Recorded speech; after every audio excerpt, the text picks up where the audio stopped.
Okay. Okay, for this session, I would like to share with you about the substantive test. This is actually the two main steps of in the information system audit and control after we run or we done with the compliance test. The purpose of substantive test actually is very specific to do the verification in the technical point of view in the implementation of the information system in the organization or company. Like the explanation before about the compliance test, when the compliance test are needed for to have the proof that the organization has run and implement the good standard on the implementation of information technology in wide range of the business process, especially in the control of the information technology and processes. So after we have some very significant information on the compliance test, that giving us the big picture where is the company position, especially in the compliance level, risk measurement, and also the maturity level of the company. So for today, we will discuss more deep in the substantive test that will be discover and explore more technical evidence to support the compliance, maturity, and the risk measurement. So I would like to share with you the presentation and let's discuss about this explanation. Yeah? Okay, in the substantive test, we have several objectives. The first objective of substantive test is to identify the threat of the operating system and internal control to minimize the threat itself. So this is not only just operating system, but why this operating system is very important, because will be the environment where the information system run, the application run, and so on. So it is like our neighborhood. If we live in the one of the for example a very small environments.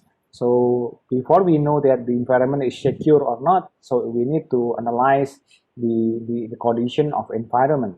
If there's any threat on them or not. If we found several threat on it, so we can minimize them. And the second is about threat to database integrity and also the internal control that occurs in the database integrity. Yeah.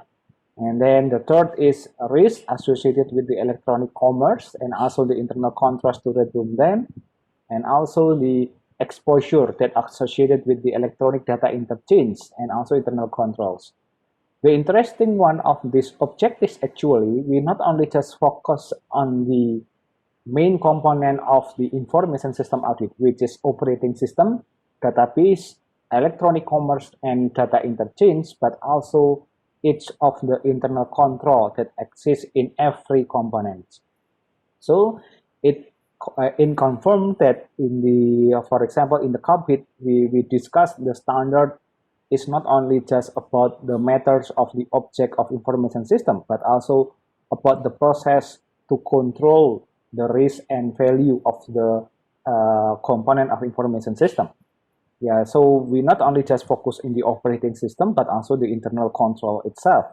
We also discuss about, or we focus on the database integrity, and also we focus the internal control to manage the database integrity. In the electronic commerce, it's also same, not only just the electronic commerce itself, but also the internal control that we run in the electronic commerce. And the electronic data interchange is also same, yeah.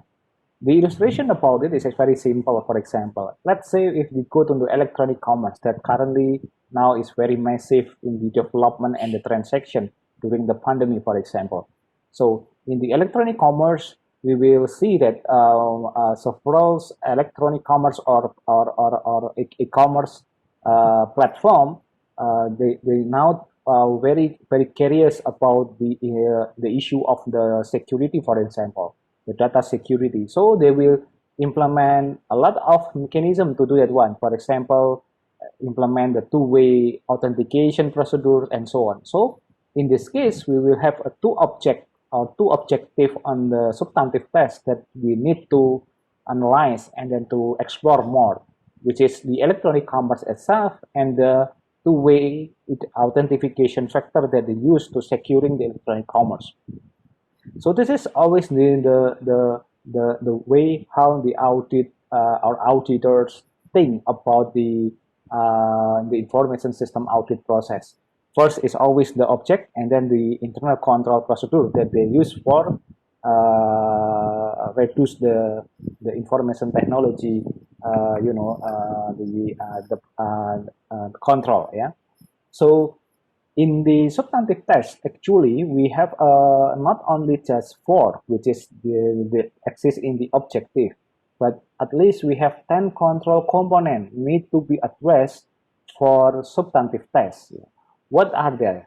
Yeah, we have we have this 10 of the control component that we call as general control framework. Yeah, this is the general control framework. Yeah, because this is general, so it will be commonly exist in every information system type or implementation, and then mostly is exist in there. So we will discuss about it each by each of the control component. The 10 control that need to be addressed are operating system. Yeah, this is the operating system. This is the software and the environment that we run for running some environment for information system. The second is data management. Yeah, this is about the data architectures, how we distribute, how we give the access the user to access the data. And then we also organizational structures. Organizational structure, it's mean this computer organizational structure, of course, yeah. And then the system development processes, and then system maintenance, and then computer center security, internet and intranet, electronic data interchange, or the platform or application that you use to transfer or to share the data, your personal computer, and also the last is application. So our focus is minimum for auditor is focused on this 10 control component. Of course, will be will be customized if in front of us there we found that the object of information system is more larger or wider than we think. So we need to address another component that rely on the case. Yeah. So for example, if I ask you, for example, can you identify what type of general control framework for e-commerce? So you will think about the operating system, data management, organization structure, and etc. But remember, maybe your e-commerce platform have a connection with the payment gateway. So you need to add the payment gateway itself. Or maybe your e-commerce platform is have some of the services for authentication and more secure using blockchain or something. So you need to add that one. So that will be the how we play with this general control framework. Yeah, but at least for appropriate work of the substantive test, you need to fulfill this 10 of control components. Yeah. So of course, this is this 10 control component will be specified as general control. And for the application control, it will be the applications control itself. Yeah. So there will be the different type of the type of the controls. Yeah. And this is how the thing that we want to do about the general control. Why this 10 component is very important and is must have or it should be in your substantive test. Yeah. So let's say we will go to the one by one of the general control discussion about it.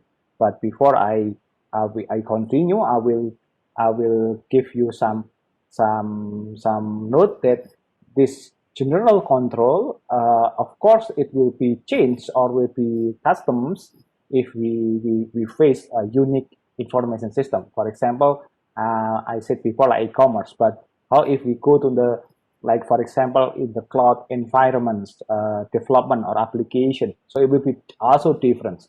Today we face like a big data and AI environment, so it will be have another control component that rely on big data and AI, for example. So that will be the challenge for us about the general control framework. So the next question is only this general control framework that can use for COVID? Actually, no. This is only the general control. Yeah. So we have a lot of control framework that maybe you can use for your project, for your audit project, and so on. So you need to understand first about the general control, and then you can use another control of framework. For example, in the security, we have a specific framework for general control too. For example, if you go to the data center or infrastructure or architecture things, you will have a different general control framework and so and etc. So it will be very different in each of the use case actually.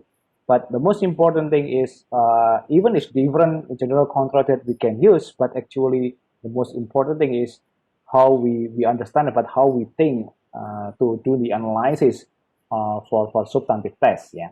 So that this is will be the first explanations uh, about the general control. So hopefully you understand about what I want to say about the introduction of the substantive test. I will continue, but I will stop the record first. Okay.